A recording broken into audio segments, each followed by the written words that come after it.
Up arrive in the canyon, that's where I long to be, with my three good companions, just my rifle, pony and me. Éco-ciné, bonjour ou bonsoir, ça dépend de l'heure à laquelle vous allez découvrir cette nouvelle émission, cette nouvelle vidéo. Écoutez, je suis très content parce que je renoue le dialogue avec David Fonseca qui avait explosé la baraque sur la chaîne, je crois en 8 ou 9 parties, je ne sais plus. On avait fait sous son initiative, bien évidemment, une émission sur le banlieue film. C'était, je crois, en 8 parties ou en 9 parties, c'est quelque chose comme ça. En tout cas, vous pouvez retrouver toutes les émissions sur la chaîne et David donc avait C'est quasiment une tentative de coup d'État. Prise de possession. En plus, on enregistre le 17 octobre. Voilà, j'ai pas envie d'aller trop loin, mais pour nous, c'est important, pas pour nous, pour beaucoup de gens, c'est important le 17 octobre. Donc, je suis très content qu'il soit là et professeur, critique de cinéma. Il écrit aussi, il est écrivain et pas mal de collaborations à droite à gauche, dont chez nos amis du Rayon Vert. Et il s'avère qu'au Rayon Vert, David a commis un article que je vous invite expressément à lire, un article qui parle du film Athéna, le 3e long métrage, si je ne me trompe pas, de Romain Gavras, un film qui est sorti le 23 septembre sur Netflix, plateforme Netflix, et qui a été énormément vu, énormément discuté, énormément contredit, attaqué, défendu, je ne sais quoi. Il fallait qu'on en parle un petit peu quand même sur cette chaîne. Et il faut savoir que, je préfère être très transparent, David, il faut savoir que beaucoup de gens me contactaient pour me dire quand est-ce que vous prévoyez une émission avec David sur Athéna? Parce que, bon, comme étant, je pensais que David était le spécialiste du cinéma, du banlieue film. Et après leur avoir dit non, c'est le spécialiste du cinéma. David a accepté de parler de tout ça et je suis très content qu'il soit là. Merci à toi en tout cas d'être là pour nous parler de ce film. Comment vas-tu? Écoute Samir, moi je suis très heureux, très honoré, ravi de te retrouver également. Comment ça va? Je te dirais que quand on pose cette question habituellement, c'est souvent pour parler un peu du temps qu'il fait, pour passer comme ça très très rapidement à autre chose. Et donc aujourd'hui, écoute, en tout cas en ce qui me concerne, face à moi, j'ai la fenêtre grande ouverte, fermée plutôt parce que le temps est pluvieux et je me dis que pour parler d'un film qui me semble, de mon point de vue, malheureux, ça tombe bien. Donc voilà. Alors, Athéna, c'est le 3e film de Romain Gavras. Il faut savoir que ce film a été co-scénarisé entre autres par Romain Gavras, mais aussi par Lajli qui est l'auteur des Misérables, et Elias Belkedra, je crois, si je me trompe pas. Je vais quand même dire le nom du scénario parce que c'est important. Elias Belkedar, voilà. Et donc, il y a plusieurs acteurs, Alexis Manenti, qu'on connaît bien, Anthony Bajon, Dali Ben Salah, Karim Lasmi, Wassani Mbarek, le grand retour de Wassani Mbarek, si vous avez vu quelques-uns de ses films fin 90, début 2000, c'était vraiment un acteur extrêmement prometteur. Voilà, il y a Sami Slimane, il y a pas mal de choses. Bon, je vais me permettre de ne pas raconter l'histoire du film parce que je crois qu'on la connaît tous. C'est vraiment un film qui, depuis quelques semaines, on entend parler de ce film un peu partout. On va commencer d'emblée. Est-ce que, pour toi, David, Athéna est un film énervant, pathétique, intéressant? Bref, quel a été ton premier sentiment lorsque tu avais terminé de voir ce film, la première fois? Si tu permets, Samir, juste avant de répondre à cette question-là, te dire, mais c'est une manière de t'y répondre, que lorsque tu m'as proposé de participer à cette émission, alors j'étais bien évidemment très très heureux, mais j'ai hésité, pas très longtemps, mais j'ai hésité. Pourquoi j'ai hésité? Parce que, me semble-t-il, enfin en tout cas c'était le questionnement qui était le mien, j'avais le sentiment, après avoir vu le film, qui semble être pour moi un film catastrophe sur le plan de la signification, mais après avoir vu le film, je me disais qu'en débattre, même pour essayer, au fond, allez, disons les choses comme elles sont, dire du mal du film, enfin du mal qu'il produit, non pas que j'en dise du mal, mais du mal qu'il produit dans la représentation notamment des jeunes de banlieue, je me disais que même en le critiquant de ce point de vue-là, donc en étant négatif au fond à son endroit, eh bien je participais d'un effet, comme d'un effort de légitimation du film lui-même. C'est-à-dire, j'en parle, on en discute, et au fond, n'est-ce pas ce que Romain Gavras souhaiterait? C'est-à-dire qu'il propose peut-être un clip de propagande auquel je participerai bien malgré moi. C'est très intéressant le positionnement de Romain Gavras. Je ne sais pas si tu l'as déjà entendu parler en entretien, Samir, à ce propos, lorsqu'il a été critiqué sur les clips qu'il a fait notamment, très nihilistes. Par exemple, le clip de Justice pour le morceau Stress, quand il a réalisé le clip. Idem, polémique moindre, mais avec les mêmes arguments. Ce clip qu'il a fait pour les deux rappeurs Kanye West et Jay-Z, No Church in the Wild, pardon pour l'accent, mauvais accent en anglais. Ce reproche d'esthétiser la violence, d'être nihiliste, outrancier, et de garder le silence toujours, lui, de conserver le silence. Et sa réponse, elle est intéressante, c'est qu'il considère que les critiques positives, comme les critiques négatives, participent de l'œuvre. Elles sont censées se rencontrer et participer de l'œuvre qui est la sienne. Et donc, je me disais, finalement, est-ce que moi, même disant finalement du mal du film, je ne participerai pas de cette propagande qui m'est proposée dans ce film-là. Voilà, c'était un questionnement, mais très vite, en tout cas en ce qui me concerne, cette hésitation, elle a sauté parce que je considère que, eu égard à l'histoire de ce qu'on appelle maintenant ce genre, le banlieue film, on a commencé cette aventure ensemble, Samir, et c'est une manière de la continuer ici,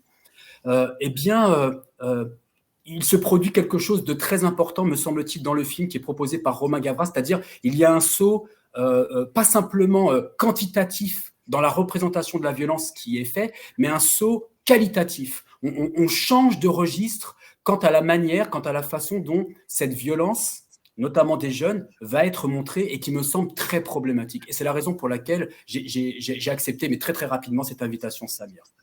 Oui, c'est ça, c'est que, en fait, moi, je t'avouerais que ce qui m'intéresse toujours, c'est d'essayer de comprendre si un cinéaste ou une cinéaste, de comprendre ce qu'il voit. Comment il voit. Et c'est vrai que la première sensation que j'ai eue en voyant ce film Athéna, c'est que j'avais cette sensation qu'il ne voyait rien. Et voire même beaucoup plus. Et là, par contre, ça suppute, donc on n'est plus dans la critique de cinéma, j'en conviens, c'est que je ne sais même pas s'il a envie de voir, en fait. Si ça l'intéresse réellement de voir. Ça, c'est intéressant ce que tu dis là. Pardon. Non, mais vas-y, je t'en prie, c'est ça. Qu'est-ce que tu as vraiment envie de voir? Est-ce que tu as vraiment envie de voir? Et qui plus est, qu'est-ce que tu voudrais voir vraiment? Et moi, pour moi, ce film, c'est aussi peut-être, je ne sais pas moi, un questionnement sur qu'est-ce que le cinéma aujourd'hui, la fameuse question basinienne, mais ou alors, non pas qu'est-ce qu'est devenu le cinéma, parce que déjà poser cette question-là, c'est un peu une réaction, on est un peu dans quelque chose d'un peu, je veux dire, une forme de conservatisme, ça me dérange un peu. Non, moi, c'est pas ça ça m'intéresse pas, ça, parce que qu'est-ce qui est devenu le cinéma, je m'en fous, je continue de voir des films importants. Mais là, pour le coup, quand je vois Romain Gavras et quand je vois celui-ci, en l'occurrence Athéna, je me dis, mais est-ce qu'il est arrivé à un moment où il a vraiment envie de voir quelque chose? Qu'est-ce que toi, tu en penses de ça? Ce que je pense, c'est que, alors, l'un des problèmes du film, me semble-t-il, l'un des problèmes du film, c'est que c'est Romain Gavras qui le dit. Donc, je veux dire, je ne me situe pas sur le plan purement interprétatif. Je l'écoute, je le lis dans les entretiens qu'il a pu donner à ce propos. Et il dit une chose qui semble très, très intéressante. Tu avais reçu Romain Blondeau, je crois, sur ce qui se produit avec Netflix aujourd'hui. Et il me semble que ce que veut voir Romain Gavras, il entend le voir à travers une représentation qu'il se fait du spectateur moyen Netflix, puisqu'il dit lui-même que ce film, il a été pensé pour Netflix et qu'il s'agissait, et que le spectateur Netflix, il le dit lui-même en entretien, c'est un spectateur qui zappe, dont il s'agit de retenir l'attention très très rapidement, et afin de le mettre dans l'énergie de l'émeute, et de sorte que ce spectateur, Netflix, ne zappe pas, ne quitte pas l'écran des yeux un seul moment. Et c'est ce positionnement tout à fait singulier qui, moi, me semble-t-il, va provoquer en cascade un certain nombre d'effets qui me semblent délétères le concernant. Je prends un seul exemple qui pourrait paraître anecdotique, Samir. On va prendre les choses simplement tout d'abord, avant d'employer des grands mots, c'est-à-dire les grands mots qui ont été les miens dans mon article, mais je ne redis pas ce que je dis dans l'article. Hein. Je vais essayer de dire d'autres choses que ce qui se trouve dans cet article-là. Mais avant d'aller sur les grands mots et de penser, je pense que ce type de film met en place une représentation cinématographique de type fascisante. Donc, avant d'aller sur les grands mots, celui de fasciste, qui est un grand mot, il faut donc toujours faire attention avec les grands mots qui sont souvent des pièges. Avant d'aller sur ce terrain-là, quand je pars de la couche la plus évidente, que je m'intéresse au titre du film, Athéna. Je m'intéresse au titre du film, Athéna. Une fois après avoir vu le film, je me dis, mince, c'est pas possible, tout de même, il y a un souci. Parce que Athéna, dans la mythologie grecque, ça n'est pas du tout ce qu'en fait Romain Gavras dans le film. Athéna n'est absolument pas la déesse de la guerre qu'il personnifie à travers ses différents personnages dans le film. Athéna, dans la mythologie grecque, si elle est la déesse de la guerre, il est vrai qu'elle est représentée armée, elle est avant tout une forme de sagesse qui est à l'œuvre dans la mise en place de la guerre. Athéna, c'est celle qui, non pas personnifie l'art de la guerre, mais bien plutôt l'art de la prévoyance, de se prémunir contre la guerre. Et quand guerre il y a, elle ne peut avoir lieu qu'entre citoyens, dans certains lieux, à certains moments. Et donc, ce n'est pas une guerre désordonnée, débridée. Ce n'est pas Athéna tel que je le vois dans le film de Romain Gavras. De plus, de surcroît, je devrais dire plutôt, Athéna, c'est aussi la déesse qui, dans la mythologie grecque, apporte les dons des techniques agricoles aux individus. C'est-à-dire que c'est la déesse qui apporte la civilisation, qui permet à une civilisation de perdurer dans son aide de vivre le plus longtemps possible via ces techniques agricoles. Tout le contraire de ce que montre Athéna, qui finit par une catastrophe finale. Et je me dis, au fond, pourquoi il a appelé son film Athéna? Parce que cette guerre, tout à fait, ces émeutes tout à fait débridées, cette sauvagerie qui est montrée à l'écran, elle évoque tout à fait une autre divinité chez les Grecs, qui est Arès. C'est Arès. Mais j'ai fait l'expérience avec mes étudiants. Pour parler, tu sais, de ce spectateur Netflix qu'il a sans cesse à l'esprit, Romain Gavras. J'ai fait l'expérience avec mes étudiants. Et je leur ai demandé comme ça, et ce sont des étudiants qui sont en 4e année, voilà, donc ils ont une certaine expérience, une certaine culture, sans doute toute relative, mais ils en ont une. Et quand je leur ai demandé, voilà, ça signifie quoi dans votre esprit Athéna? Ils m'ont tous répondu, mais tous, c'est la déesse de la guerre. C'est-à-dire, je me dis, tiens, sans doute sur le plan marketing, je ne sais pas, c'est peut-être plus vendeur, parce que ça évoque peut-être un pré-savoir chez le public Netflix. Je me dis, puisqu'il a pensé au spectateur Netflix faisant son film. Et sans doute, est-ce un peu plus accrocheur, Athéna, qu'Arès, que, sauf les hellénistes et les personnes qui sont versées dans la mythologie grecque, connaissent sans doute.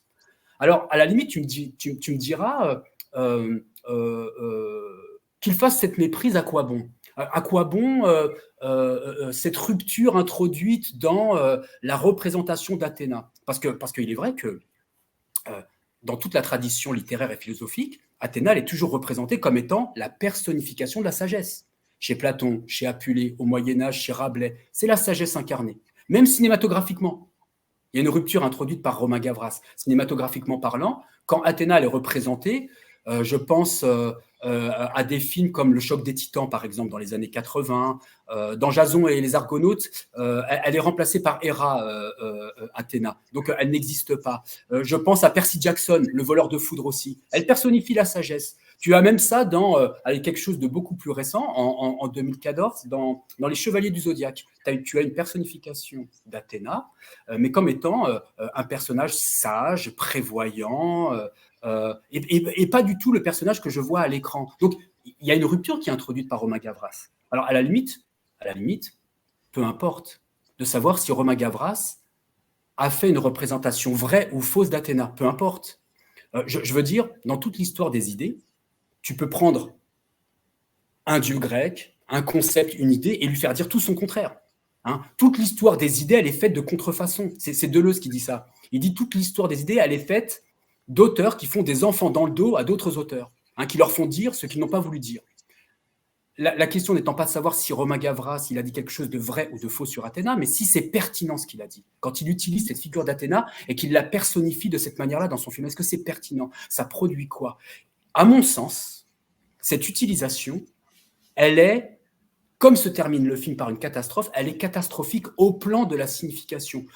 Quant à la manière qu'il a d'utiliser cette figure d'Athéna dans son film, c'est-à-dire qu'au fond, ce film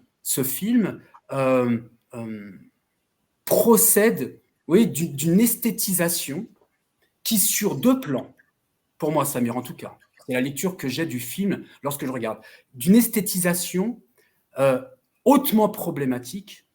Premièrement, d'une esthétisation de la violence chez ces jeunes de banlieue, chez ces trois frères que l'on voit à l'écran, une esthétisation de leur violence qui confine au fratricide, mais un fratricide de type particulier, un fratricide de type suicidaire, et qui font de ces personnages, dans le film, c'est la lecture que j'en ai, parce que sinon je n'y comprends rien, ce film, une représentation d'un fratricide suicidaire qui tente à montrer que chacun des trois frères dans ce film, au fond, sont prêts au martyre, sont pratiquement, et je vais développer, des terroristes, sinon en puissance, du moins en acte, que potentiellement, ils pourraient passer à l'acte. Parce que tous, ils vont mourir dans le film. Et moi, ça me pose question, leur mort dans le film. Et sur un autre plan... Il y en a un, sa mort, on va en discuter, elle est un peu particulière, la mort du grand frère, du plus grand. La mort de Wassani. Le dealer, le trafiquant de drogue. Le trafiquant de drogue qui, on va dire, est peut-être de ma génération. Donc, c'est important, ça aussi, il faut qu'on parle. C'est un grand frère qui est tué, qui est massacré. Qui est massacré dans le film. En effet, tu as raison. Qui est massacré par son frère cadet, par son demi-frère. Par Abdel, le frère militaire. Voilà, ils sont demi-frères, si je ne me trompe pas. Mais ça, on va en parler après de cette mort parce qu'elle est assez importante. Et il y a juste pour finir sur ce terrain-là, il y a une esthétisation aussi de la violence émeutière, des émeutes, qui mobilisent une mythologie qui est, me semble-t-il, cinématographiquement parlant, de type fascisante également. Et donc, sur deux plans, j'ai une double esthétisation qui est à l'œuvre, celle de ce fratricide suicidaire, de ces frères qui s'entretuent finalement et qui meurent tous dans le film, et puis cette esthétisation des émeutes qui en appelle à une certaine imagerie fascisante sur laquelle j'aimerais revenir après dans un second temps. Je pense que vraiment le nœud du problème, c'est vraiment ce spectateur Netflix. Romain Gavras le dit, et je pense que c'est important. Il dit le film, il a coûté 35 millions d'euros. Et donc, il a coûté 35 millions d'euros, et Romain Gavras explique qu'il s'agit pour lui dès lors de faire un film à grand spectacle. C'est un grand spectacle qu'il entend proposer. Un grand spectacle. Et dans la bouche de Romain Gavras, à propos d'Athéna, quand on le suit bien, il s'agit de filmer des violences émeutières, une sorte de révolution dont il dit que les révolutions, je le cite, elles commencent toujours par du romantisme, et puis ça finit mal. Et donc, dans son esprit, il y a une manière de romantiser, de l'esthétiser, cette violence, de la romantiser, c'est-à-dire, comme dans son cinéma précédemment, comme dans tous ces clips qui ont tant fait parler, c'est-à-dire de romantiser la violence, c'est-à-dire de la vider de tout contenu politique. C'est la critique classique qui a été faite au cinéma de Romain Gavras et à ses clips, c'est-à-dire de présenter des personnages de type nihiliste sans jamais que leur action ne soit rapportée, indexée à un projet politique. Il n'y aurait rien derrière. Quand tu vois le clip Stress de Justice, tu as des jeunes qui cassent, qui violentent, et on a l'impression que cette violence, elle n'est pas arrimée à un projet politique. Idem dans son clip No Church in the Wild. C'est la même chose.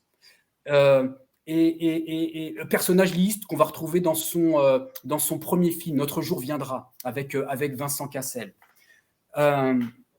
Donc, chez lui, il a toujours eu cette même problématique, cette même volonté d'esthétiser la violence sans qu'il y ait à l'appui le moindre message politique qui se situe à l'arrière-plan. Sauf que dans Athéna, c'est la nouveauté chez Romain Gavras, tu as un point de vue politique. Tu as un point de vue politique et qui est problématique puisque la fin du film nous délivre la clé. Hein. On apprend que finalement, ce jeune frère qui a été tué et qui va être à l'origine de la catastrophe finale, ce jeune frère qui a été tué, n'a pas été tué finalement par la police, mais il a été tué par une opération qui s'est déroulée en sous-main, organisée par l'extrême droite. Et donc, il y aurait une manière, là, je me dis, moi, ce faisant, quand je regarde le film, de dénoncer, en quelque sorte, de se positionner enfin politiquement chez Romain Gavras contre l'extrême droite, de dire attention, l'extrême droite est à la manœuvre, c'est elle qui met le feu aux poudres. Cependant, ce qui me pose problème, c'est que Romain Gavras ne fait pas la politique qu'il pense.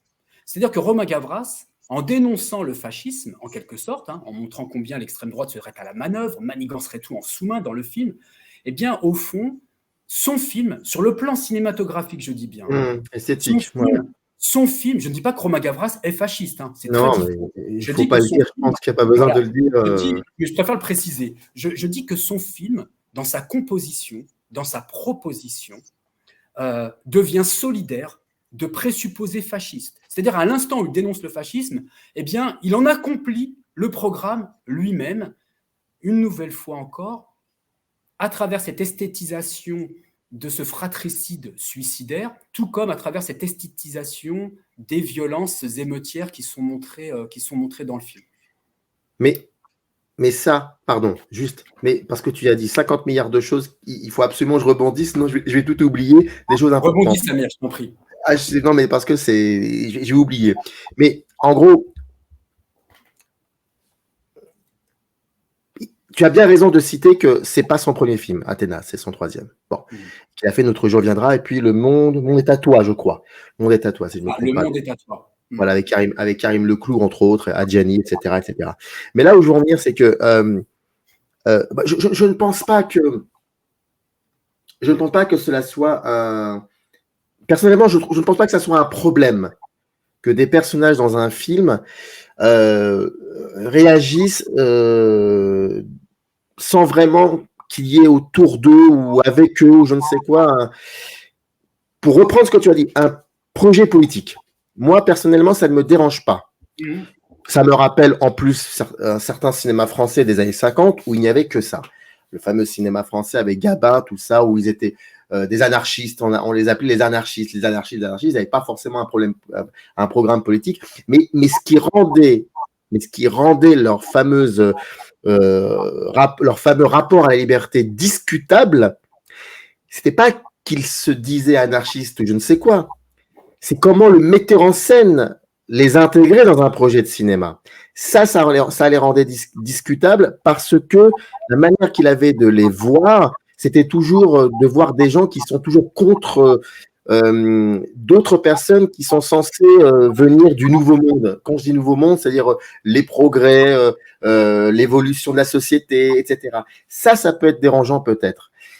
Moi, ce qui me dérange, mais qui me dérange peut-être, enfin, en deuxième lieu, premièrement, c'était est-ce qu'il veut voir quelque chose, Gavras? Je trouve qu'il voit nettement mieux dans ses deux précédents films que dans celui-ci, je trouve.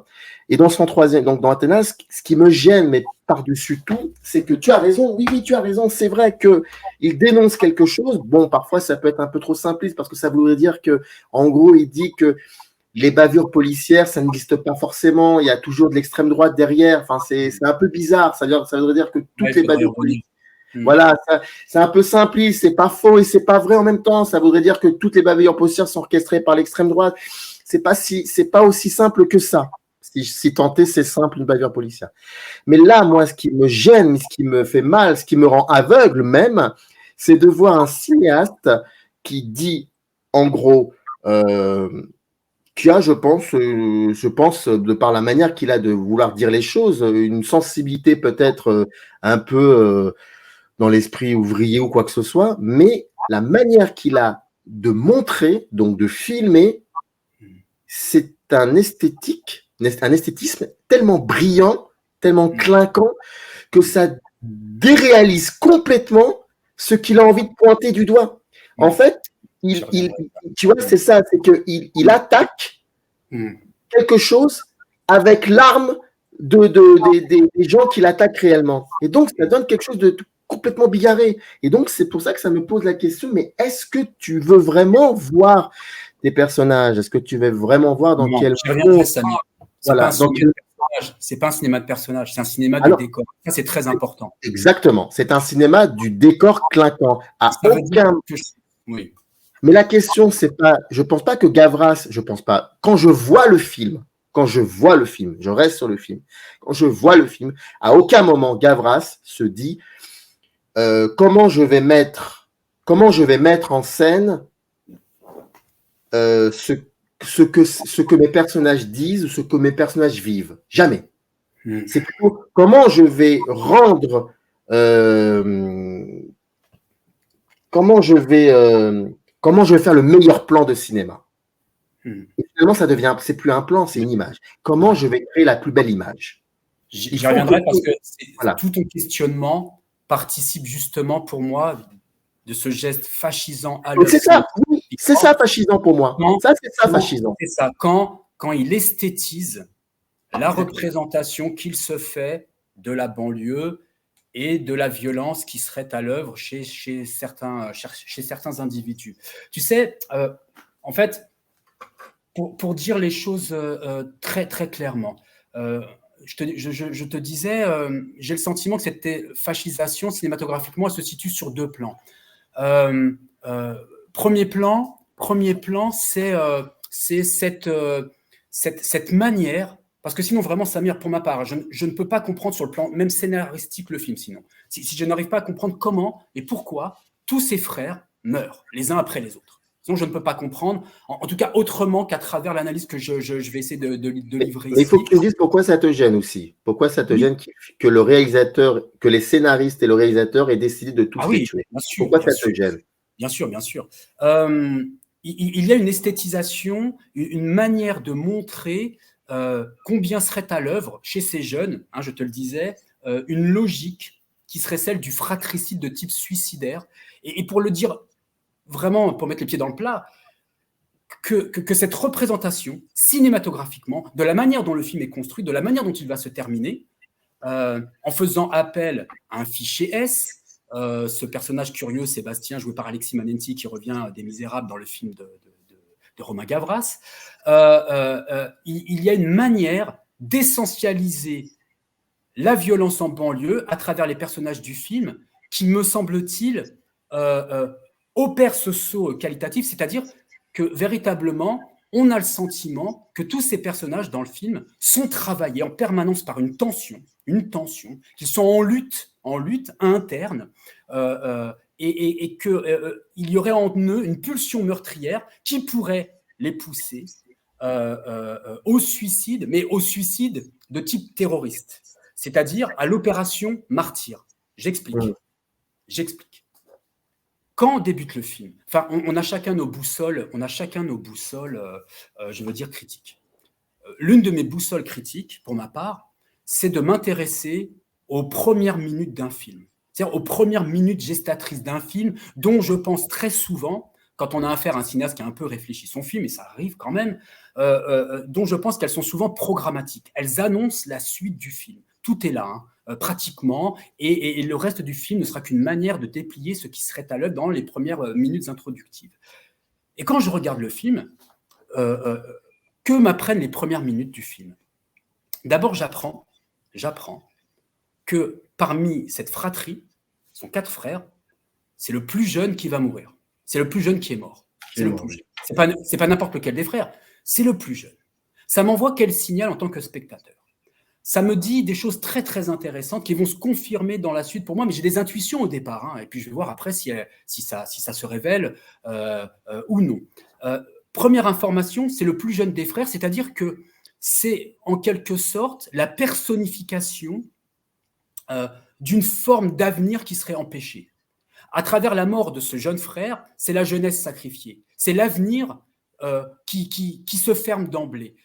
Dès le départ du film, je me dis, il y a une logique d'enfermement qui est à l'œuvre dans le film, et pour preuve, c'est que plus tard, ce jeune garçon qui meurt dans le film, je ne vais en avoir qu'une seule et unique représentation cinématographique dans un cadre. C'est une photographie.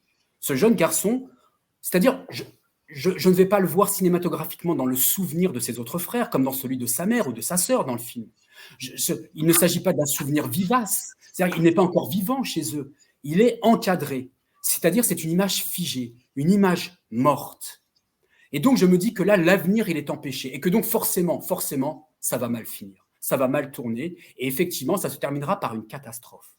Ce sentiment-là, dès les premières minutes du film, à travers cette mort et de cette jeunesse sacrifiée au plan symbolique, ce sentiment-là, il est renforcé toujours dans les premières minutes du film, lorsque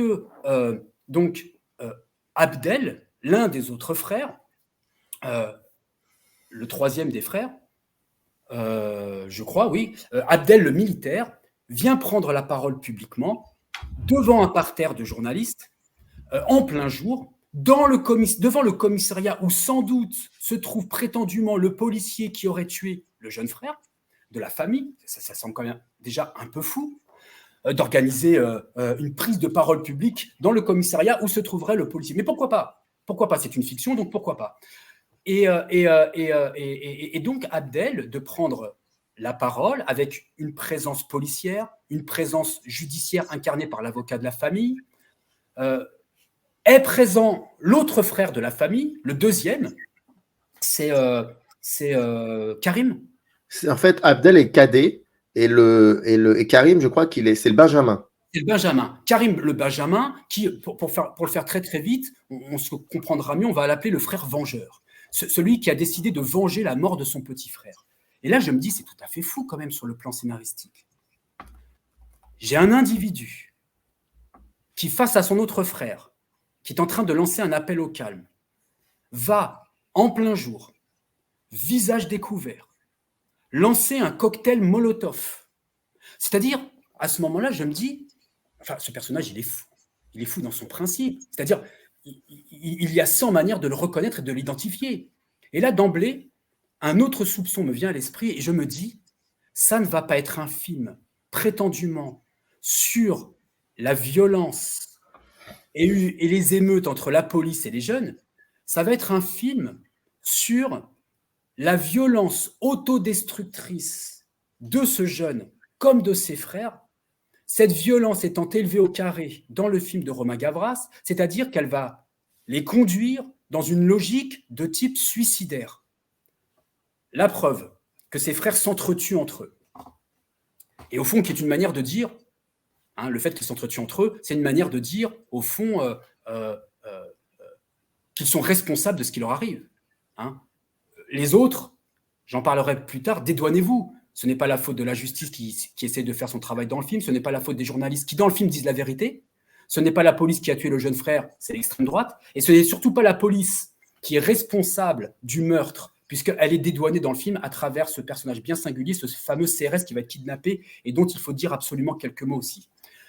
Donc, ce n'est pas un film sur un prétendu face-à-face entre les jeunes et la police.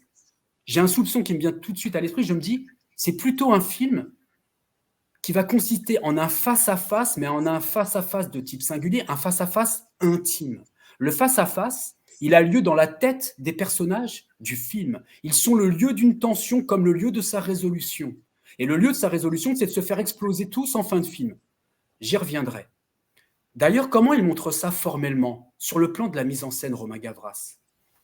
Il montre chacun des frères, des trois frères qui restent encore, il les montre comment? Il les filme en caméra subjective, il les suit, et pour montrer que ce face-à-face, il est interne à leur conscience, qu'il est intime, ce face-à-face. Il les montre, tantôt il les suit de très près, tantôt de dos, en des plans très longs. Il suit ces personnages de dos ou de face. En permanence, tu as une alternance de plans de dos, de face. Manière de montrer qu'il y a une logique de face-à-face mais que ce face-à-face n'est pas celui auquel on penserait immédiatement, du moins d'emblée. Comment il meurt justement, ce frère vengeur? Comment il meurt, Karim? Il meurt, mais à cause de ses 2 autres frères dans le film. Il meurt à cause du frère trafiquant de drogue, Mokhtar, qui est en lien avec une équipe de baqueux véreux, avec lesquels sans doute il y a, je présuppose, il y a une entente, on le laisse traficoter tranquillement dans le quartier, sous réserve d'informations qu'il pourrait leur dispenser, j'imagine, je me dis pourquoi pas, un peu comme dans Les Misérables. Donc, Mokhtar est en lien avec une équipe de baqueux véreux qui vont finir par tirer sur Abdel, sur Karim, le frère vengeur, et c'est Abdel, le frère militaire, qui va suggérer à Mokhtar de faire appel à cette équipe de baqueux véreux pour en faire en quelque sorte un héros, appeler cette équipe de baqueux véreux pour faire quoi? C'est-à-dire pour que Mokhtar leur remette le CRS qui a été kidnappé et qui devait servir de monnaie d'échange pour obtenir la vérité sur ce qui s'était produit quant à la mort de ce petit frère. Donc ce sont les 2 frères, les 2 autres frères, qui organisent donc entre eux la mort de leur autre frère, le frère vengeur, et qui ne meurt pas de n'importe quelle manière, tout de même, Samir. C'est-à-dire que Karim meurt sous les balles de cette équipe de baqueux véreux, mais à l'instant de leur lancer un cocktail Molotov, toujours visage découvert, tout comme d'ailleurs, il faut le noter, il va kidnapper ce fameux CRS, mais toujours visage découvert. Il y a une logique suicidaire qui est à l'œuvre en permanence dans le film. Il veut mourir. Il ne veut pas se venger, il veut mourir. Et il met tout en œuvre pour mourir. Et donc, il meurt comment? À l'instant de lancer ce cocktail Molotov, il finit par s'immoler par le feu. Là, on a un personnage qui est transformé en human bomb. Logique proprement suicidaire de type terroriste. Mais c'est les baqueux qui lui tirent dessus. Les baqueux lui tirent dessus. Et symboliquement, il s'immole par le feu. Et manière de montrer à l'écran que sa nature véritable s'accomplirait, c'est-à-dire que ce type, sa violence intrinsèque pratiquement, puisque c'est comme ça qu'est montré le jeune de banlieue dans le film, c'est que sa violence intrinsèque, en quelque sorte, le conduirait potentiellement à mettre en jeu sa vie et donc à être un potentiel candidat à l'attentat suicide, à une opération martyre, sur le plan de la symbolique politique. Ensuite, il ne reste plus que 2 frères. On a le plus jeune des frères qui est mort dans le film. On a Karim, le frère vengeur, qui vient de mourir.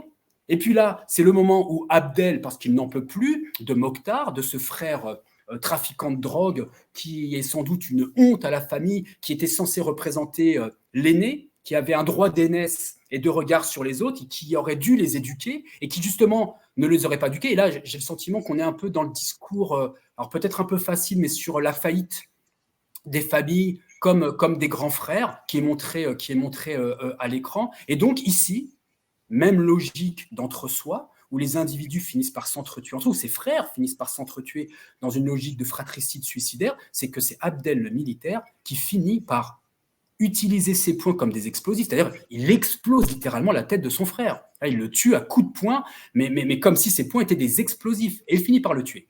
Très bien. À ce moment du film, il ne reste plus qu'un seul personnage, c'est Abdel, le militaire, qui était le personnage le plus sensé a priori du film jusqu'alors, et qui va tourner sa veste en quelque sorte, puisque lui-même va décider en quelque sorte de se venger, mais d'une manière singulière. C'est le moment du film où je me dis là aussi, sur le plan scénaristique, mince, c'est curieux. Ils ont kidnappé un CRS. Abdel vient de tuer son frère. Il a perdu tous ses autres frères. Je veux dire, au point où il en est, sur le plan du scénario, simplement, Samir, sur le plan du scénario, au point où il en est rendu. Tous ces jeunes de banlieue, jusqu'à maintenant, ils ont détruit de leurs propres mains leur maison. Il faut voir les scènes où on entre dans les appartements des habitants du quartier, on fait tout voler en éclats. Ils ont chassé leur propre famille du quartier. Ses frères sont morts. À ce moment du scénario, je me dis, on il va le tuer. Je veux dire, au point où il en est rendu, il n'y a plus d'espoir, il n'y a plus d'issue favorable, ça n'est pas possible. Il va finir par tuer ce policier-là. Mais non, c'est pas possible, il ne va pas le tuer.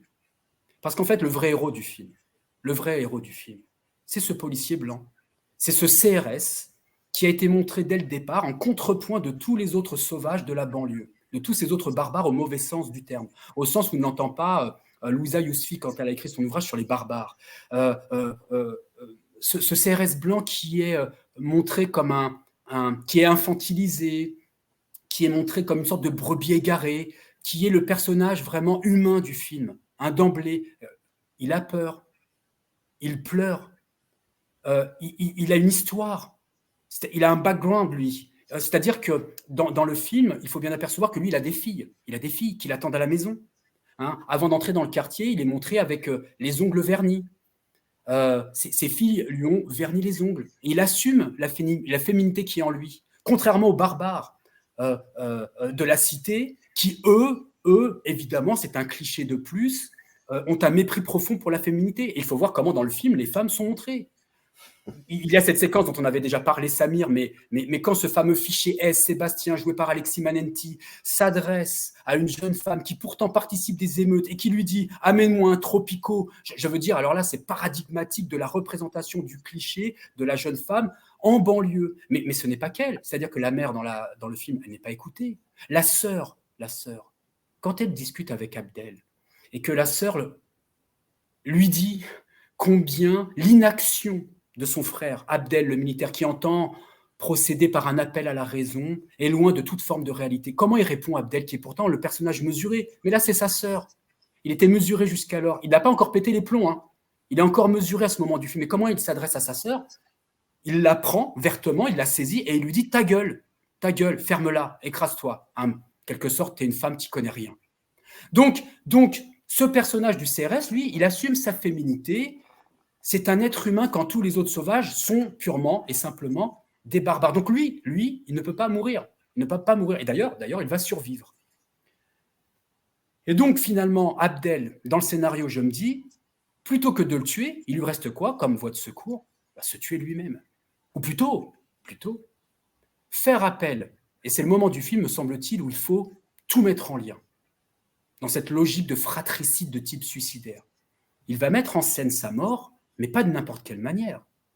Il fait appel à un personnage qui, a priori, était assez anecdotique. C'est ce fameux Sébastien, ce fameux fichier S, qui, en cours de narration, va prendre de plus en plus d'importance, et tellement d'importance que le film est dénoué sur le plan de sa portée par ce dernier, puisque c'est lui qui, en accumulant des bonbonnes de gaz, parce que Abdel le lui a permis, alors que jusqu'alors, il était isolé dans le quartier, eh bien, c'est par l'entremise de ce dernier que tout va exploser.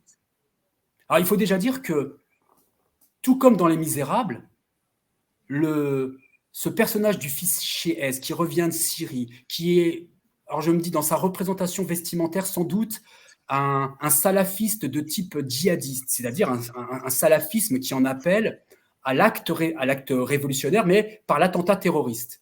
Je me dis quand même qu'il y a, tout comme dans Les Misérables de Lajli, une manière de considérer l'islam radical qui est, sinon complaisante, mais du moins de les préserver. C'était le cas déjà dans Les Misérables. Hein. Le seul qui soit préservé par les jeunes dans Les Misérables, c'est ce personnage salafiste qui opère dans son restaurant et qui demeure intouchable. Même chose ici avec ce fichier S qui est mis à l'abri au sein du quartier dans le film Athéna. Plus importante me semble la manière dont il est utilisé, c'est-à-dire que à ce moment-là, pour moi en tout cas, Samir, c'est le moment où, dans mon esprit, tu me diras si pour toi je m'égare, mais tout s'éclaire à peu près à ce moment précis, c'est que cette logique de fratricide de type suicidaire qui se termine en faisant appel à un fichier S, donc à un apprenti terroriste, ou sinon un terroriste tout court, pour terminer le film sur une explosion finale, tente à me montrer qu'au fond, tous ces personnages dans le film, tous ces frères, étaient habités d'une pulsion meurtrière et qui font d'eux des candidats au suicide, je le répète, mais pas n'importe quel type de suicide, un suicide qui m'évoque quand même de près, de très très près, ces fameux human bombs, ces types qui se feraient exploser pour provoquer des attentats de type terroriste. C'est-à-dire que je pense que le film de Romain Gavras, et c'est là où ça me gêne, c'est que dans l'histoire du banlieue film, il ne fait pas simplement, une fois de plus, qu'appuyer sur le champignon de la prétendue violence par nature des jeunes de banlieue. Il opère ce saut dont je te parlais, dans la représentation de cette violence. C'est-à-dire que cette violence, elle serait tellement puissamment à l'œuvre chez ces derniers que là, cinématographiquement, j'ai un cinéaste qui me fait une proposition inédite sur cette violence. Il me montre que cette violence, eh bien, par nature, elle pourrait conduire ces jeunes, enfin je veux dire, c'est pas n'importe quels jeunes qui sont montrés, ce sont des immigrés de type maghrébin. Hein, c'est pas non plus n'importe quel type de jeunes qui sont montrés, c'est pas n'importe quelle fratrie qui est montrée dans le film. Et que cette représentation, au fond, tente à naturaliser, à faire comme si par essence, eh bien, ces individus étaient de potentiels candidats à l'attentat terroriste. Et voilà qui me gêne. Mais est-ce que Gavras et Ladjili et Elias voudraient dire en gros que ce qui se passe dans la société, tout ce qui se passe dans la société font qu'à un moment ou à un autre, toutes ces générations qui vivent dans ces endroits, dans ces géographies-là, finissent par... c'est eux, ça crée des terroristes en devenir. Est-ce que ça serait ça? Est-ce que ça serait ça, Gavras, qui voudrait dire ça? Pourquoi je te pose moi, à travers, enfin, ces frères se supprimant les uns après les autres dans une logique fratricide qui, pour moi, est de type suicidaire, s'apparente, oui, tout à fait, mais non pas simplement à dire que chez certains, au fond, ce processus serait à l'œuvre. Pour moi, il faut bien voir que, en fait, cette fratrie, elle symbolise, elle médiatise, c'est-à-dire si on raisonne par métonymie, elle incarne ce que c'est que la banlieue. Et que donc, par nature, en banlieue, les jeunes qui s'y trouveraient, eh bien, seraient propres à attenter, c'est-à-dire à mettre en péril, à mettre en jeu leur vie, et donc à être de potentiels candidats à l'explosion, à se faire exploser, et donc à l'attentat. On est dans cette représentation-là, c'est-à-dire on est dans cette imagerie-là, et qui pour moi est éminemment problématique. Sans compter... Mais c'est une tragédie. Gavras présente son film comme une tragédie. Oui. Donc, est-ce que il est... problème. Eh oui, mais est-ce que on en vient à autre chose dont je t'avais parlé mais hors caméra. Je vais essayer de synthétiser mais assez rapidement et donc un peu grossièrement. C'est que je te disais que il y avait aussi dans ce film, ça peut-être ça rejoindra toutes les ficelles narratives que tu viens d'évoquer. J'avais cette sensation aussi que pour avoir vu Les Misérables, on voit un peu dans Athéna, au niveau du scénario, ce qui serait l'Adjlien, si on peut dire ça comme ça. On voit un peu, parce que comme on a vu Les Misérables, et on voit Athéna, il y a des choses qui vous dit, tiens, ça c'est... Et moi, je te disais hors caméra, j'avais cette sensation aussi que le film nous montrait souvent une espèce de duel, de bataille comme ça, très fort entre le scénario et la caméra. Que Gavras, à un moment, prend le dessus sur le scénario ou ne tient pas compte du scénario. Oui, tu vois, il y a de cela. Et que j'ai pas l'impression que Gavras, finalement, se sert d'une base scénaristique pour voir le monde. Et qu'il y a des moments, il y a des fulgurances dans le film où l'on voit que c'est plutôt la base scénaristique qui a pris le dessus, donc plutôt Ladjili qui prend le dessus. Il y a quelque chose qui est assez passionnant non plus, enfin passionnant aussi à voir, à questionner, et qui donne, à mon avis, au film des zones incomplètes, inachevées. En fait, on a une intention qui est celle de Gavras, et il y a les intentions des scénaristes, et elles sont complètement différentes, et ça donne un film complètement fourre-tout. Moi, je n'arrive pas à me retirer de la tête que Gavras fait du cinéma dans l'idée, dans l'espoir d'impressionner. Et non pas d'impressionner non pas d'imprimer une histoire, mais plutôt d'impressionner ce qu'on appelait la pellicule, impressionner l'image. C'est ce sur quoi je voulais m'attarder dans un second temps. J'ai oublié de dire que, pardon, pourquoi pour ma part, j'établis un lien sur cette logique de fratricide de type suicidaire qui tente à me montrer que ces individus, au fond, seraient de parfaits candidats à l'attentat terroriste, c'est que le film se termine par une explosion finale. On a une caméra qui s'extrait, qui nous montre une explosion finale, alors qu'il peut faire penser à l'explosion de Fight Club. Moi, qui m'évoque plutôt, parce que j'ai affaire à un fichier S dans le film, qui me fait penser à l'une des explosions des tours jumelles du 11 septembre 2001, des Twin Towers. Et que donc, dans mon esprit, à cet instant précisément, cette lecture, cette piste du moins, et il ne s'agit que d'une piste qui est précaire, révisable, et donc soumise à la discussion, c'est celle qui se fait jour dans mon esprit. Maintenant, ce que tu dis, ah, et pardon, je vais aller un peu plus loin, Samir. Non, attends. Non. Il n'a pas pleine conscience du sens, du poids des images, Gavras. Quand il montre, par exemple, ce jeune CRS qui se retrouve avec tous ces jeunes de la banlieue qui sont sortis dehors, et il reprend cette image qu'on a vue sur les réseaux sociaux, je pense que Gavras ne prend pas. Enfin, alors là, tu vois.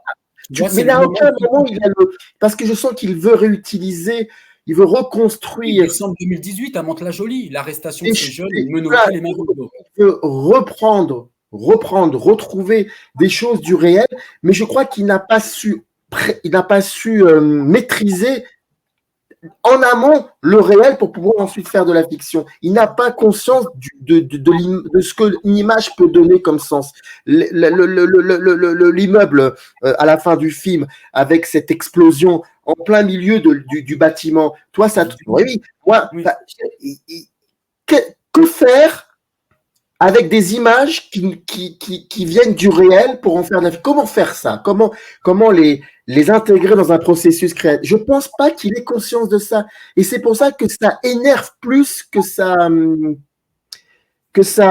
interroge. Ça énerve. Je pense que dans un premier, on a une sensation un peu d'énervement au début. Mais c'est pas possible de faire ça. C'est le moment, Samir, je crois, et tu as parfaitement raison. C'était le second point au fond de mon intervention. Quand je parle de cette esthétisation des émeutes et de la manière dont il va la montrer. Non plus cette logique de fratricide de type suicidaire, mais cette fois-ci, comment il va montrer ces jeunes, comment il va montrer cette logique émeutière. Et tu as parfaitement raison, c'est que là, la caméra de Romain Gavras, en permanence, entend prendre le pas sur le scénario du film, en permanence. L'image qu'il utilise, quand ce CRS, finalement s'exfiltre tout seul, s'enfuit, arrive à s'enfuir. Il se dévêtit, on est d'accord? Il est torse nu et il va se fondre dans la masse des jeunes qui sont interpellés par la police, qui vont s'agenouiller, mains menottées, et qui nous renvoient à une image que l'on connaît très bien, dont je parlais à l'instant, c'est celle de décembre 2018, de ces lycéens à Mantes-la-Jolie qui vont être interpellés, menottés, agenouillés, les mains dans le dos, mais qui, eux, sont vêtus. Ils sont vêtus dans la réalité. Là, ici, on a un Romain Gavras qui veut faire beau, c'est-à-dire qui va fétichiser les corps. Ils sont dénudés ici, ils sont montrés torse nu, ces individus. Il y a la lumière qui se réfléchit sur leur corps. C'est une image très léchée qui nous est montrée ici. Et il y a une esthétisation ici des corps. C'est une image dégueulasse, David. C'est une image dégueulasse. Voilà, c'est une esthétisation et il faut pouvoir l'interroger, c'est très important de pouvoir le dire. Qu'est-ce qui se passe ici? Romain Gavras, comme tu l'as dit, veut faire de son film une tragédie. Alors, en quel sens? Parce que le mot tragédie, il a plusieurs sens, je laisse de côté. Il veut en faire une tragédie. Il veut en faire une tragédie. Il veut en faire un grand film. Un grand film, dans son esprit, c'est en quelque sorte... Tu me parlais hors caméra, pardon, tu me parlais de péplum. J'avais le sentiment, en regardant le film, qu'avec certains plans, on était dans cette logique du péplum. À la différence près que ce n'est pas un film qui se veut un film de série B, mais un grand film. C'est-à-dire un film qui va convoquer une esthétique qui fait dans la grandiloquence, qui fait dans la magnificence. C'est-à-dire qu'il convoque une esthétique tragique, de type antique. Le film s'appelle Athéna. C'est-à-dire qu'il mobilise l'Antiquité sous des allures qui, dans mon esprit, ne peuvent pas faire autrement que de m'évoquer la façon dont le fascisme, un certain fascisme, a lui-même mobilisé historiquement l'Antiquité. Je parle ici du fascisme italien, dans les années 20. Comment le fascisme italien a lui-même, tu as une invitée qui en parlait, je crois, dans un ouvrage. Exactement. Marie-Violaine Houck. Exactement, pour parler de Pasolini et de Fellini. Pasolini et Fellini avec l'Antiquité. Exactement. Et je ne peux pas faire autrement que de penser à la manière dont, effectivement, sous Mussolini, le fascisme a utilisé, sous les allures du grandiose, l'Antiquité. C'est ce que fait Romain Gavras dans son film. Il propose un cinéma de type opératique, avec des images belles, très léchées. C'est quoi le problème, Samir? On a affaire à un réalisateur qui me semble, peut-être que je m'égare, mais qui me semble tellement certain de son talent qu'il écrase tout. Il écrase son sujet. Il se débarrasse du scénario, comme tu le disais. Il y a une tension, mais il l'écrase en permanence. Il se débarrasse de son sujet. Il se débarrasse de ses personnages prétendument centraux, ceux de la fratrie. Il s'en débarrasse. Il se débarrasse de ses personnages. Il se débarrasse, pire, en ce qui me concerne, il se débarrasse de son spectateur. Il se débarrasse de moi en me ramenant, en m'abêtissant et en me ramenant à un spectateur anonyme, spectral, une espèce d'entité spectrale, c'est-à-dire une entité de type algorithmique, le spectateur moyen Netflix. Je suis identifié à un spectateur moyen Netflix et il faut que je propose un film à ce spectateur moyen Netflix pour qu'il ne zappe pas. Donc, il se débarrasse de son sujet, il se débarrasse de ses personnages, il se débarrasse de son spectateur qui n'existe qu'à titre purement fantasmagorique. Du moins spectral dans la représentation qu'il s'en fait. C'est-à-dire que, à la fin du film, le seul qui survive réellement, avec ce CRS blanc, le seul qui survive pratiquement parmi les personnages centraux, c'est la caméra de Romain Gavras. C'est Romain Gavras qui survit. C'est la caméra qui, pour la première fois, quitte en plan subjectif, notamment. Il y a d'autres plans, mais la plupart du temps, on est en plan subjectif, on est en plan resserré, de dos, de face, sur les personnages centraux du film. On a cette caméra qui s'extrait d'Abdel, qui a mis en scène son suicide, qui va sortir par la fenêtre et qui va finir par filmer cette explosion finale. On a, au fond, un cinéma qui est fait à la seule gloire de son cinéaste. C'est-à-dire, on a un cinéma qui, là, est vraiment de type fascisant, qui se construit sur un ossuaire, qui se construit sur la mort d'individus, pour ériger un statuaire. C'est-à-dire, on a Romain Gavras qui, au fond, ici, ne s'intéresse qu'à son cinéma, à son talent, et qui, en quelque sorte, sculpte sa propre statue. C'est lui la statue antique, en vérité, dans l'histoire. C'est lui Athéna. C'est lui seul qui survit, dans le film. Il devient, en quelque sorte, pardon, peut-être que j'exagère, mais il me donne le sentiment de se conduire comme un petit Duce, c'est-à-dire comme l'homme nouveau défilait sous le fascisme italien dans un décor de cinéma. Eh bien, à la fin de son film, il ne reste que cela, un cinéma du décor. On le disait tout à l'heure, un cinéma du décor. Un cinéma du décor et non pas de personnages. C'est quoi la différence? Un cinéma de personnages, dans l'idéal, c'est un cinéma de type pluriel, qui est indexé sur la pluralité de parcours, d'individus. C'est un cinéma, je dis bien dans l'idéal, un cinéma de personnages. C'est un cinéma qui n'est pas un cinéma de la réponse. C'est un cinéma du questionnement, un cinéma de la question, un cinéma ouvert. Ce n'est pas un cinéma qui est tout le contraire de ce que propose le film de Romain Gavras, c'est-à-dire un cinéma qui est recentré sur lui-même, un cinéma qui est fermé, un cinéma du décor. Un cinéma du décor, c'est très différent dans le cas d'Athéna. C'est un cinéma qui, quand je dis décor, qui enferme ses personnages dans un décor après les 15 premières minutes du plan séquence initial. Souviens-toi, Samir, que font les jeunes? Ils se regroupent au sein du quartier, qui se nomme Athéna, et donc forcément, il y a une logique d'enfermement, une logique d'entre-soi, et l'entre-soi, très souvent, ça ne produit au mieux que de la débilité, et là, ça va produire du suicide dans le cadre de ce fratricide. Il y a une logique d'enfermement, bien plutôt. C'est un cinéma qui, en quelque sorte, ce cinéma du décor, c'est un cinéma qui se veut rassurant, qui propose un cinéma prémâché, qui veut me rassurer moi en tant que spectateur. Quand ces jeunes se replient sur le quartier, c'est une manière de me dire à moi, de me dire, ce n'est pas de ta faute.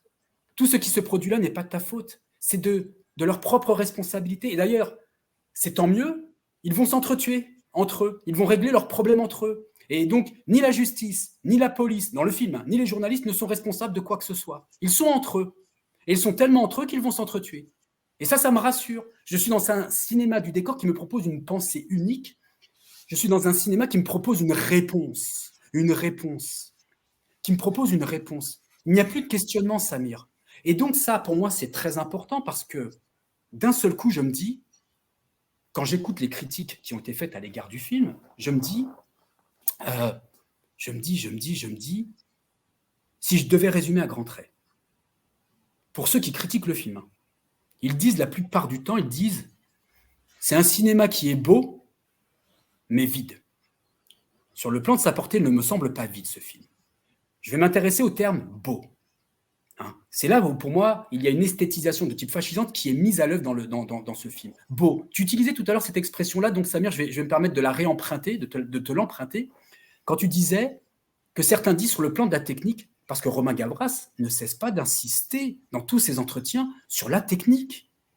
Ces immenses caméras qui ressemblent à des frigidaires, cette manière de déplacer la caméra entre les équipes techniques, entre les mains des uns et des autres. Il insiste en permanence sur la technique, sur son cinéma, sur sa technique à lui, sur son talent de cinéaste. Comment dire sur ce plan-là, oui, c'est un cinéma, donc, certains diraient de type brillant. Mais c'est quoi le brillant qui est à l'œuvre? C'est pas un brillant qui est censé m'éclairer, qui est censé me permettre de réfléchir, m'ouvrir sur une autre image. C'est un cinéma qui, au contraire, à vouloir être brillant, m'aveugle. C'est un cinéma qui entend m'annihiler en tant que spectateur. C'est un cinéma qui entend me prendre dans ses phares, en me proposant une image figée, minéralisée, plombée, notamment des jeunes de banlieue, en la minéralisant. Donc une image morte. Alors, à la limite, on pourrait dire sur le plan de l'esthétique, Samir, sur le seul plan de l'esthétique, on pourrait dire, bon, quand j'entends les critiques, je les ai lues. Quand j'ai écrit mon papier, je ne souhaitais pas le faire. Mais je les ai lus après coup. On a le sentiment à les lire que, bon, Romain Gavras aurait fait au fond un film un peu chic, qui voudrait faire choc, mais au fond, à la fin, ça ferait toc. Tu vois, beau, mais vide. Chic, choc, mais au fond, ce serait du toc. Non, ça ne produit pas du toc. Ça ne produit pas n'importe quelle image. Tu sais, tu avais raison tout à l'heure. Il y a une disproportion entre les moyens mis en œuvre techniquement et la misère sociale dont il voudrait rendre compte. Une disproportion telle. Ça en devient même, pardon pour les grands mots, mais quasi pornographique, dans cette volonté de tout montrer, dans cet effort de monstration de sa virtuosité technique. Il y a là une disproportion telle qui fait question.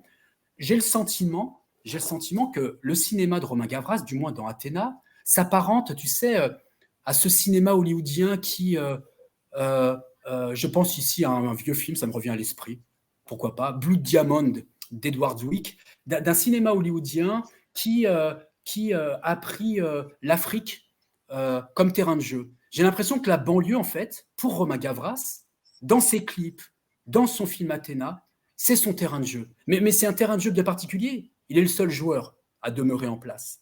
C'est un terrain de jeu particulier. J'ai l'impression, en regardant son film sur le plan esthétique, de voir un festival artificiel, un son et lumière, un spectacle pyrotechnique où est mis en place aussi une espèce d'esthétique de la jouissance. Tu sais, quand on voit dans le film ces jets de fumigène permanents, j'ai l'impression de voir à l'œuvre, pardon pour ce raisonnement par analogie, mais j'ai l'impression de voir des gestes permatiques, permanents, une espèce d'esthétique de la jouissance. Alors, à la limite, pourquoi pas on peut jouir esthétiquement de la violence comme de la mort d'autrui. Sauf que cette mort et cette violence d'autrui dans le film, une fois encore, elle ne produit pas n'importe quel type d'image. Tu avais un invité, Samir, que j'avais beaucoup écouté, j'ai lu le livre, qui s'appelle Philippe Ortoli, sur la mort au cinéma. Exactement. Et sur cette question-là, et c'était intéressant, il disait, on peut, pourvu que ce soit de l'art, on peut tout montrer. Tout est dissible, pourvu que ce soit de l'art. C'est-à-dire, si on en demeure au seul stade Alors, esthétique. je ne pense pas qu'il dit ça comme ça, mais bon, dans sa pensée. Pardon, alors vas-y, redis-moi. Non, mais c'est pas ça. Il a pas dit, je pense pas qu'il ait dit, si je me souviens bien, pourvu que ça soit de l'art. C'est plutôt si ça participe à une. Enfin, je veux dire, s'il y a derrière une réflexion sur une réflexion qui donc amène une mise en scène, donc pour filmer la mort, voilà, que c'est bien, que ce n'est pas fait de manière gratuite ou pornographique ou. Voilà, oui, bien sûr. Et attention, je ne remettais pas en cause ce qu'il disait. Mais c'est exactement ce que tu dis, hein. C'est exactement, mais pas de cette. Je partage son sentiment. C'est-à-dire que dès lors qu'effectivement, il y a une idée de cinéma qui participe de ce projet, eh bien, oui, pourquoi pas, évidemment. Mais dans le cas de Romain Gavras, ça produit quoi? Ça produit cet effet que, au fond, tiens, je repense à autre chose. Tu disais, et pardon, hein, peut-être pour le caractère un peu déconstruit de mon propos, mais pour terminer sur l'exercice critique et puis sur le banlieue film. C'est-à-dire que ce film, qu'est-ce qu'il me propose au bout du compte dans cette histoire qu'est le banlieue film? Parce qu'il participe de cette histoire-là, et pas de manière anecdotique, une fois encore, pour moi. C'est quoi l'histoire du banlieue film? L'histoire du banlieue film, c'est l'histoire de cinéastes qui, parce qu'ils se sont trouvés à un moment donné en défaut d'image à propos de la banlieue, ont souhaité mettre en place une opération de restitution, de produire des images à propos de la banlieue. Soit que ces cinéastes, par ailleurs, soient issus de la banlieue, ou qu'ils n'en soient pas. À partir de là, à partir de cette histoire, on va dire à grands traits, fin des années 70, début des années 80, même s'il y a d'autres films que moi j'apparenterai au banlieue film, mais je laisse de côté, qui sont plus anciens. À partir de là, dans ce registre, 2 types d'images ont été mises en place. Tu as des images qui se sont efforcées, enfin des films qui se sont efforcés de mettre en place des images où la vie dans la banlieue est représentée dans sa diversité de situations, de parcours, bref, on est dans du plurivers, dans du multivers. Et récemment, cinématographiquement, tu as plein de films qui s'inscrivent dans ce registre-là d'images. Des films que moi, je trouve très importants, très beaux. J'en avais cité certains dans le cadre de nos émissions, mais De bas étage de Yacine Knia, Bonne mère d'Afsia Herzi, qui participe de cela. D'autres dont je n'avais pas parlé, et très différents, Petite nature de Samuel Theiss, un documentaire auquel je pense, Entre nous, de Régis Saouder aussi, qui revient 10 ans après dans une classe de lycée pour savoir ce que sont les lycéens. Et il avait fait 10 ans avant, c'était Nous, Princesse de Clèves, je crois, Samir, dans mon souvenir. Exactement. Puis là, il fait aussi un autre film entre les deux, je crois. Oui, exactement. Oui, le titre m'échappe, où on avait un mélange d'images de fiction, de science-fiction. Mais je crois qu'Entre nous, mais je crois qu'il était venu en parler sur la chaîne Microciné d'Entre nous, je crois, avec. Non, je confonds. Bref, c'est pas grave. En tout cas, il était venu pour parler de. Voilà. Tu as tout un tas de films. Un film que j'ai vu récemment aussi, qui parle d'un jeune de banlieue, mais qui en fait une toute autre représentation. Ça s'appelle, le titre, c'est Le monde après nous, de. Le nom de la réalisatrice, pardon, m'échappe. Louda Ben Salah Casanas. Le monde après nous. Donc, des images proposées de façon plurielle, de façon tout à fait plurielle. Le problème, c'est qu'en face, tu as un autre type d'imagerie qui a été convoqué, et c'est plutôt celle sur la violence en banlieue, des jeunes en banlieue. Et que ces 2 registres d'images vont s'opposer. Ils vont s'opposer. Et qu'aujourd'hui, il faut dire les choses très clairement, une hiérarchie s'est installée entre cet affrontement d'images, d'un côté des images plurielles et de l'autre une image univoque. Eh bien, c'est que les images sur le jeune de banlieue, elle s'est plutôt imposée, et que Romain Gavras participe de cette imagerie, mais en la poussant jusque dans ses extrémités, en représentant ses frères d'une manière tout à fait singulière et problématique, une nouvelle fois, pour moi. Oui, tu disais, Samir, faire de la critique, et j'ai beaucoup aimé quand tu disais cela, c'est être plein de doutes permanents, c'est être dans le doute. C'est être dans le doute.